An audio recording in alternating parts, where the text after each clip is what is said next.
señores vicegobernadores saliente y electo de la provincia de Santa Cruz, autoridades judiciales y eclesiásticas, señores comandantes de las Fuerzas Armadas, de Seguridad y policiales, legisladores nacionales y provinciales, señor cónsul de la República Hermana de Chile, señores intendentes y concejales y presidentes de comisiones de fomento de nuestra provincia, autoridades de distintos entes y niveles de gobierno, provincial y municipal, secretarios generales de diferentes gremios,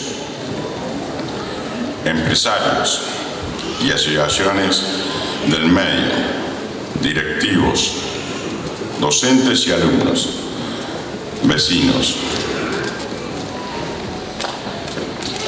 Un discurso de despedida puede incluir muchas cosas.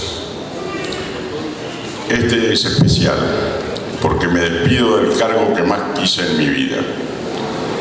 Solo quiero decirles que nos han tocado 4 años difíciles por la situación económica que nos tocó vivir. Logramos objetivos y quedaron otros sin cumplir. Tenemos la tranquilidad que pusimos todo lo que teníamos a nuestro alcance para cumplir nuestra función. Quiero destacar la relación con el gobierno provincial durante estos 4 años.